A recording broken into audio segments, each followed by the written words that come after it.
Hello and welcome to Mediumship Matters with me, Hannah McIntyre. How are you doing?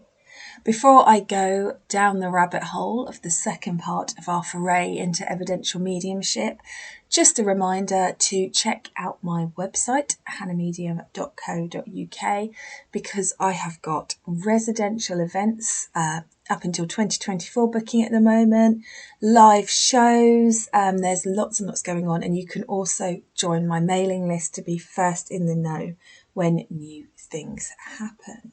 So we'd love to have you there. Right, if you are one of the wonderful souls that took the time to email me or put a review on or comment on social media just to let me know that you really enjoyed part one of Evidential Mediumship, thank you. Thank you so much. It really does mean a lot to me to hear from you and to know that it is making sense. It's kind of in the batshit crazy way that it all goes. So thanks. So here we are. You are learning to experience spirit. You are learning to trust what you are getting. You are thinking about the things that you would like to receive at the beginning of a reading to open you up to the spirit, to the blend. You are finding the things that will help you to surrender, because if you've got that expectation of several different items that it could be from, that allows you just to move into that space, doesn't it, of allowing. So you've got that going on, you're practicing that, and you're learning how to perceive and receive energy. And that's hard. If you feel like it's not really happening, it will be, but that's the journey for all of us. I doubt this. I'm sure it should be clearer, stronger. I'm not sure I have the ability to do what I want to do, that kind of thing. It does really take you on a journey, evidential mediumship, and that is why you should always start with being comfortable with yourself, because the tiny little pauses as you go and wait to receive another bit of information from the spirit world are the places where your internal dialogue will take control and tell you you're not good enough and tell you you're fraudulent and tell you you couldn't do it anyway and that nobody likes you. In that space, you'll be amazed how much stuff can come up. And as I said, we're always trying to aim for that flow. And sometimes that flow is possible and sometimes it just isn't. But in an optimum state, when you've got a really, really good full-on blend with the spirit world, you will be in a space where you are receiving the next piece of information as you are saying the piece prior. And it becomes like ticker tape. You receive it from spirit. It comes in and out of you in a very fluid motion. That's what we're aiming for. But it does take time and practice to get there. So really important to understand the limitations of mediumship when you are developing, and also just in yourself. I know that when there's days when I'm tired or I feel nervous or it's getting to me, I do less good work than I do when I'm fully in my power and everything's swinging. And that's so much to do with my mental state and where I feel and my energy levels and my hormones and everything that's going on in my life, that it's really unquantifiable. And just a reminder that we've got that mediumship triangle. We've got a spirit in perfect alignment always. Then we've got the two uncontrollable variables, one being us and one being the sitter. And you're trying to navigate that to make that powerful link. So it's hard. It is hard. And one of the things that I wanted to start off by talking to you about is getting it wrong to get it right. Because what happens with your mediumship is you will find that it becomes, there's a pattern, a habitualness to it. Because those first few bits of evidence that you decide you want to get, because you are used to getting them, you then find that you get them every time. And it's something we kind of have to hold ourselves accountable to as mediums, because we know, don't we? The spirit world are always there. They're all present. And we know that our ability to perceive them is us as the medium. We control that. For so long, I thought that spirit was sending the most appropriate spirit to step forward and work with me. Now, I'm not so sure if it is the most appropriate spirit or a combination of that, because I still believe that spirit have their intelligence and their knowing, and they know the best spirit for me to communicate for my needs and for the sitters. But I also think that it's also to do with us, which spirit feels most compatible with us, and therefore which spirits we're used to receiving. One of the things that I often see happening with developing students is they will get the same type of spirit again and again and again. And there's nothing wrong with that, but you have to kind of hold yourself accountable. You have to kind of go, okay, I've had nothing but grandparents for 3 months. I'm going to ask spirit to not send me any more grandparents for a while. I want to work with somebody else and allow that to happen. So, you know those valves that I spoke to you all about ages ago in that podcast where I was saying we have hundreds of thousands of valves in our energy and we are in control of them. And what we receive and perceive from spirit is directly controlled by which valves we have open. We talk about how it's important to have as many open as possible if you're a medium, if you're a professional working medium.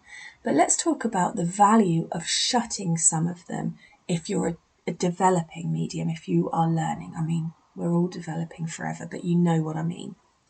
Because if you find that you're getting the same information, the same types of spirits, the same, several things coming through, the best thing I think you can do is shut that valve and say to spirit, I don't want any more granddads, or I don't want any more heart attacks, or I don't want any more children, so that you can learn to develop. And this is why it's important for mediums to go through a full-on proper development period before they start offering readings to the public. Because if you're reading to the public, you need to be able to surrender to all types. But in your development, you should be actively testing it, experimenting with it, trying it, see what works, see what doesn't, see what feels uncomfortable, and sticking with that and pushing through the discomfort until you find that sense of ease. And as you develop on what sort of bits of evidence you would like to receive, you have to be willing to get them wrong to get them right. There seems to be something that happens in our energy where we decide, for example, we want to start working on deaths and how people died. And in the opening up to it, it's like our valve is creaky and rusted and we have to open it very slowly.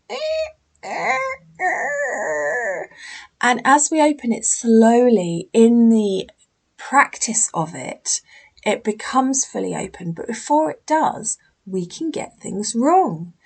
And it's a really important thing to be able to be in that place where you are willing to get it wrong to ultimately get it right.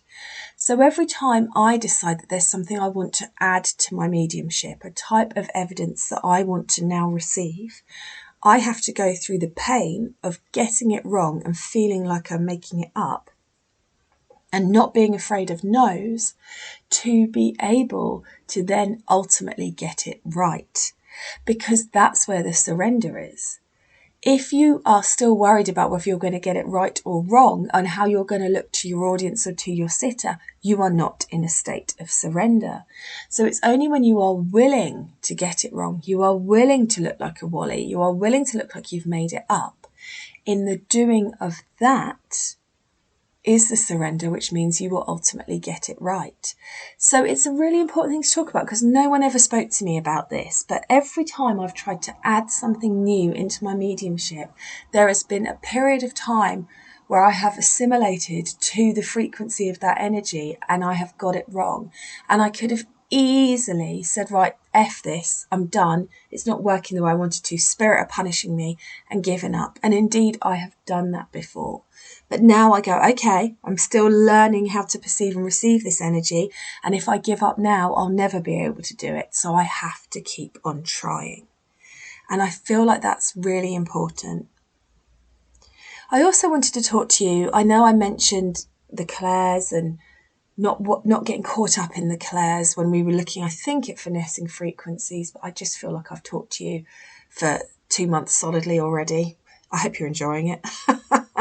But in that, trying to know which Claire you're in can also pull you out of your power. If you are thinking about what you are doing too much, you can pull yourself out of your power and you won't be in a state of flow. So it's good to know all the different ways you can receive the information. But what it's not good to do is be labeling it while you're working. You just know. When people say to me, how did you know that? I say, I don't know, I just know. I'm not one of those lucky people that can see spirit. I am just Hannah talking to a voice in her head. The men in white coats are coming and I'm giving you what I get. So don't label, don't focus on wanting to know what you are getting and how you are getting it, because that can pull you out. Just go with, say what you see. What am I getting? What am I experiencing? What am I feeling? I may have told you this story, but it always sticks with me, so I'm going to say it to you now. When I was practicing, I used to have groups of people get together, like friends for me, and I would say, I need to have a practice, can you guys all get together? And we'd have people over.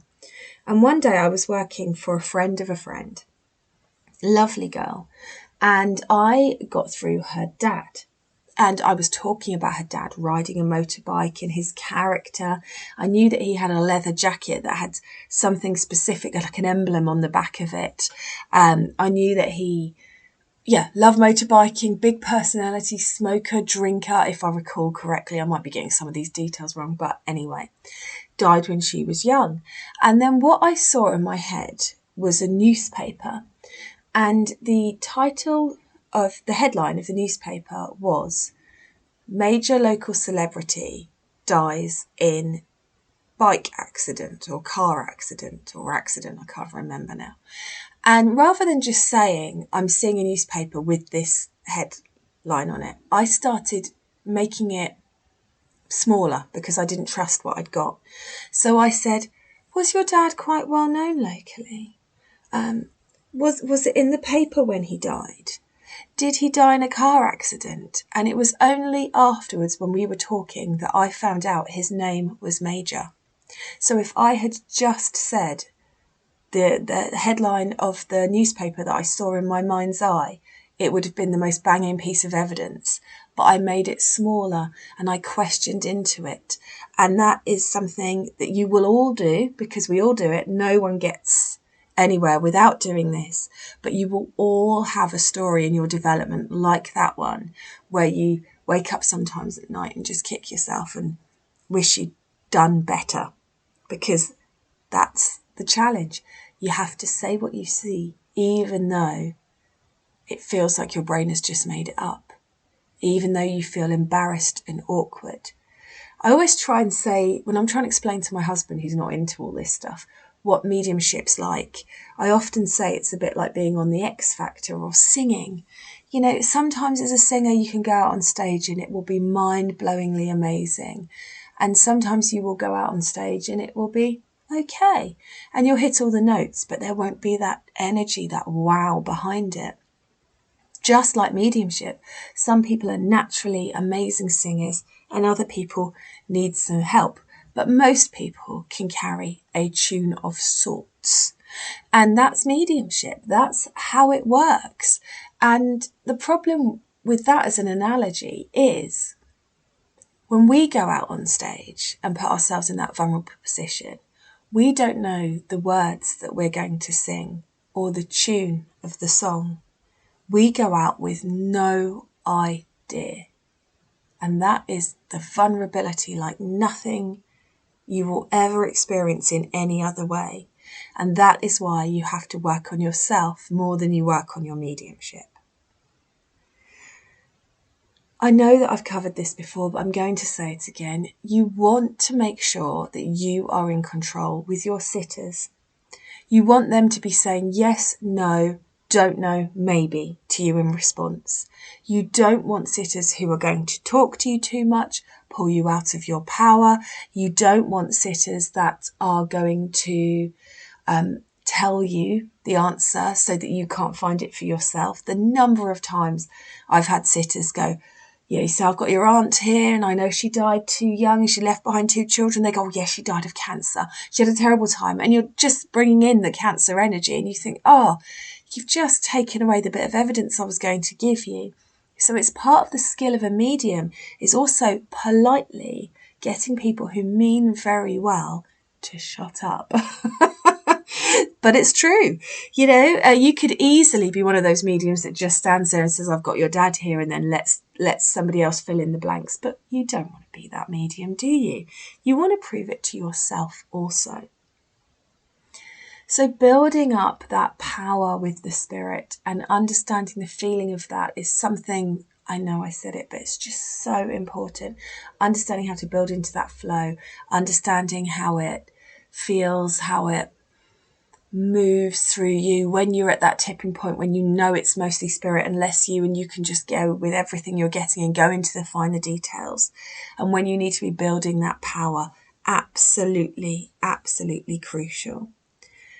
One of the things that I think also is important to understand is it's not the sitter's job to validate you. And when people learn with me, there comes a point, I think it's normally on my advanced mediums group, where I don't allow feedback. It depends. It might be in the beginners too if I'm feeling particularly evil.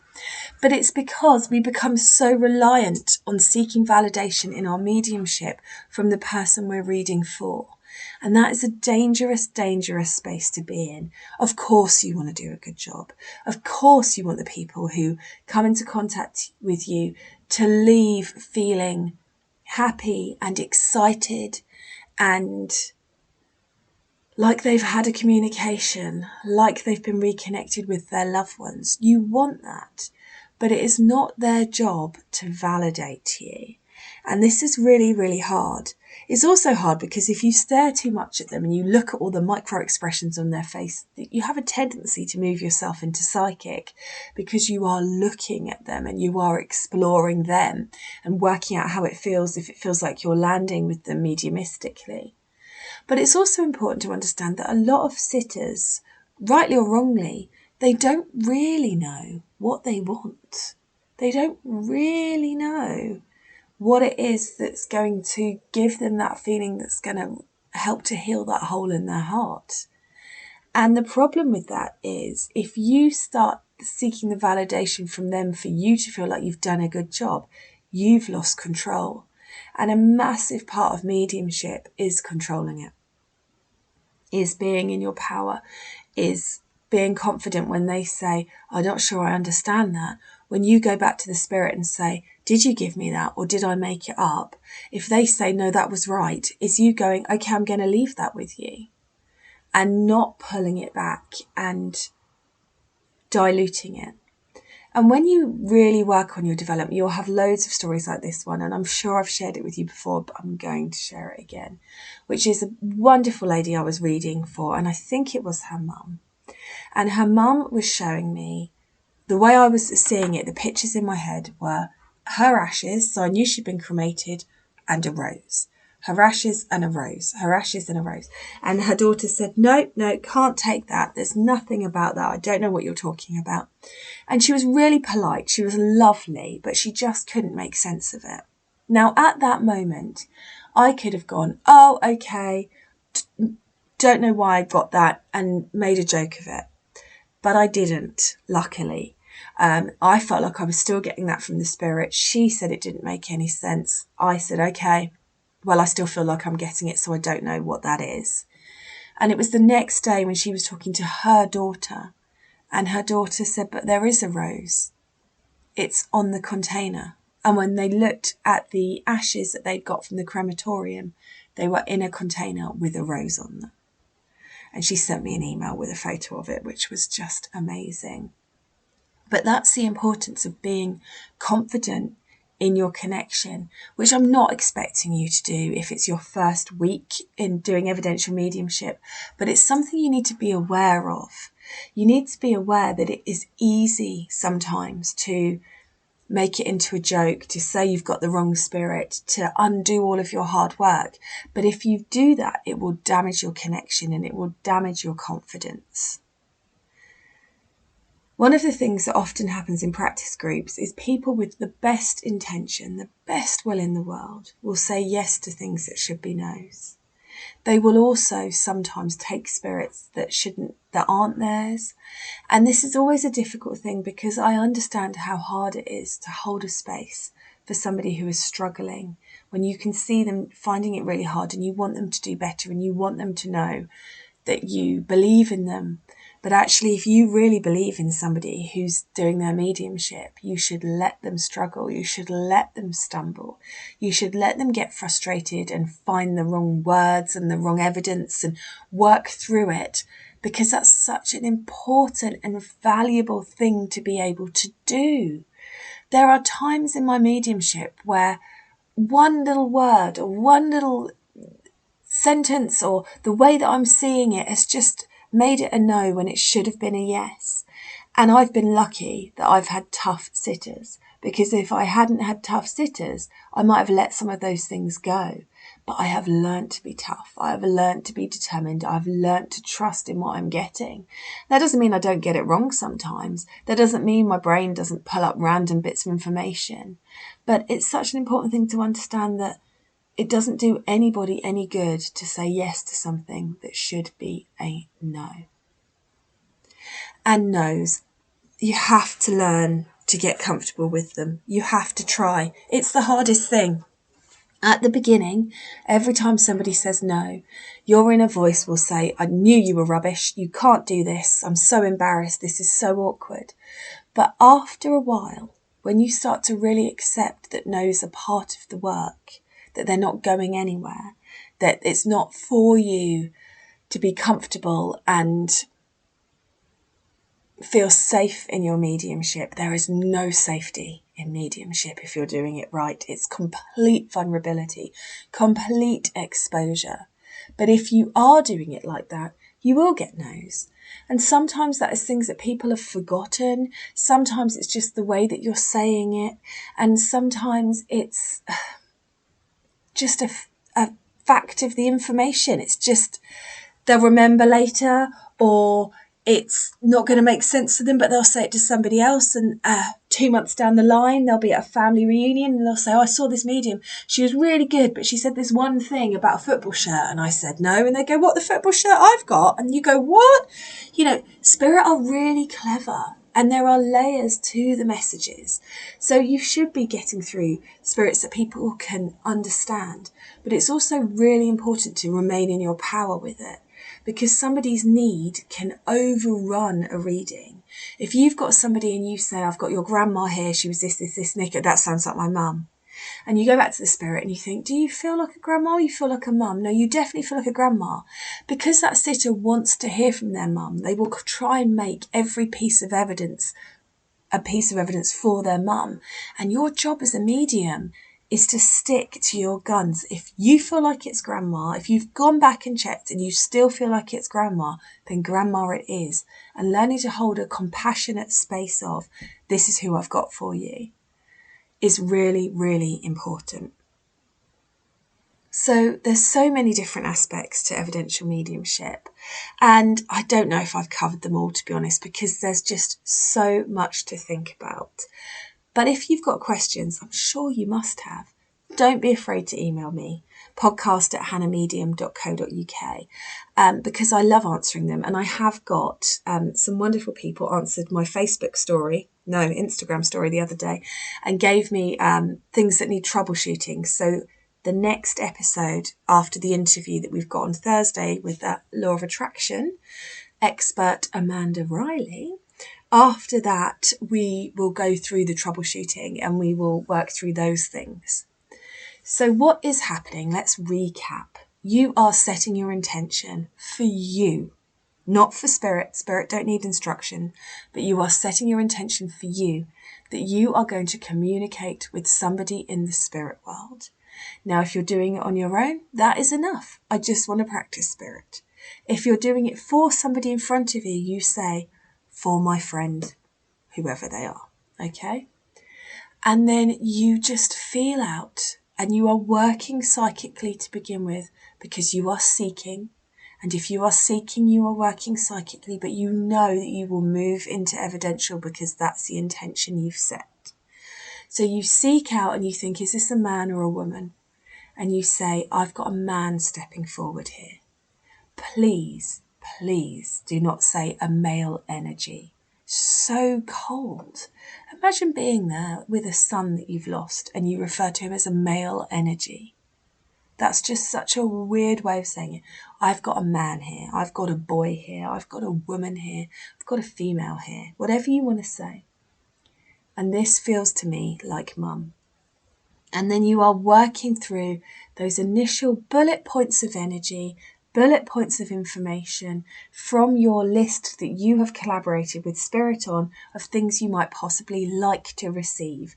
Not in order, not everything that's on the list, but just what are you going to give me that's off my list? Because that is your comfort space to allow the blend to take place.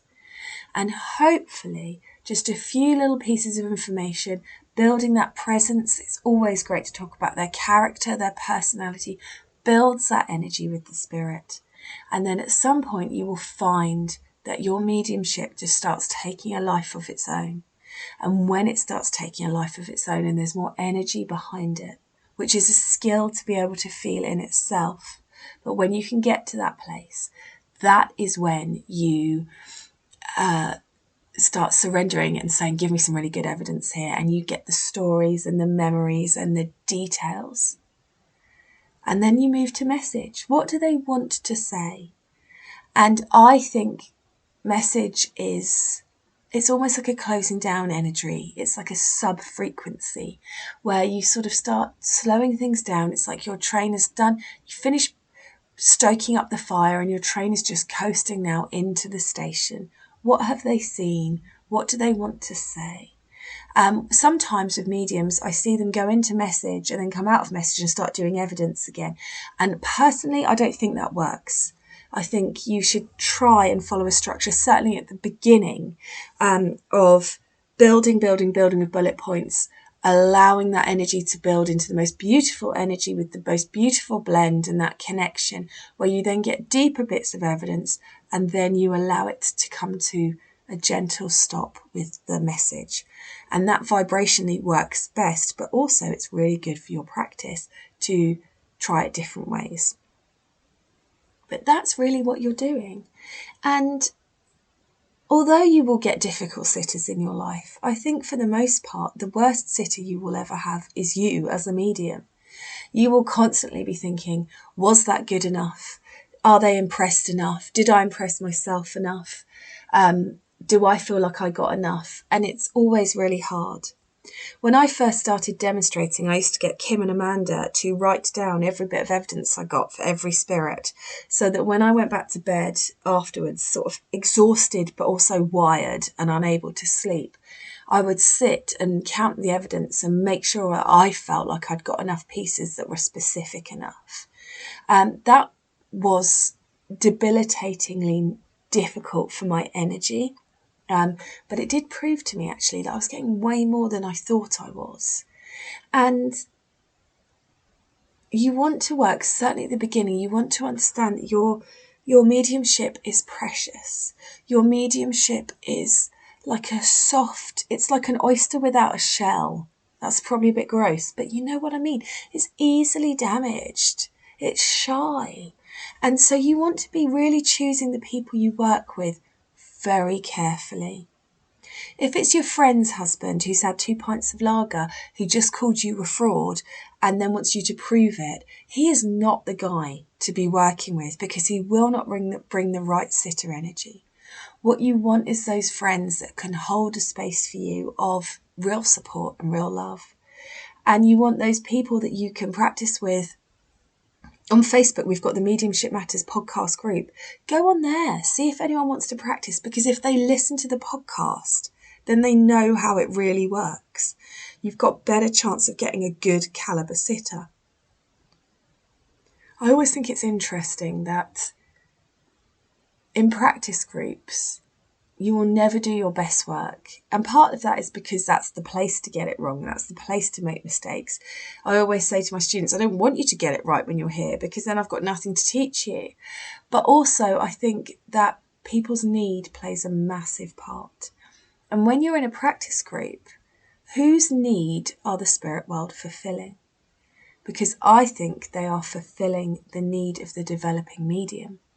So you're not going to, perhaps, if you're in a practice group environment, get those links that mean that most to you, the world to you, because that's not what it's for. It's for the medium to experience. So certainly in my beginner's mediumship, we've had some really random, I think the other day we had a grandmother's best friend, and, you know, the sitter was really apologetic. She didn't recognise them straight away. But why would you? That's not where your brain is going to go, is it? But of course, the spirit world knew that that medium needed to learn the experience of somebody saying, no, I don't know who this is, and holding that connection and holding that truth and having the experience of going, well, this is what I'm getting, so let's work with it. And that is painfully hard and painfully difficult, but really so important. So remember, a no is not the end of the world. What is the worst thing that can happen is somebody saying no. And if at the beginning, when you're trying to blend and you're trying to experiment with friends and things like that, if you say, I've got dad here, and they say, no, I haven't got dad in spirit, then just go for another, you know, this might be granddad then. But if they say no again, just say to them, who have you got in spirit? Let me try and do it back to front. And don't be afraid to experiment with it, because in this environment, you are not trying to prove to them anything. They are not a paying client. You are experimenting and experiencing for yourself. And that's so important to understand. We all have this idea that we're going to go out and be brilliant and then get bitch slapped around by the spirit world until we realise that's virtually impossible.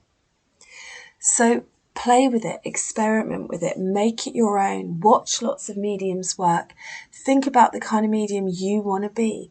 Try doing your readings back to front, upside down, ask your sitter who they want to hear from and try and get them in. Do your message at the beginning and see how that changes the energy, and experiment and play. And that is the best way for you to work out what works for you. But don't be afraid of no's, because no's more often than not are yeses. But also, they're a natural part of mediumship. So you're going to get them. So you have to just find that strength to persevere. Okay, here we go. Good luck, and let me know how you get on. And as always, if you've enjoyed today's podcast, I would be so very grateful if you could leave me a review. Take care, and we will catch up again soon.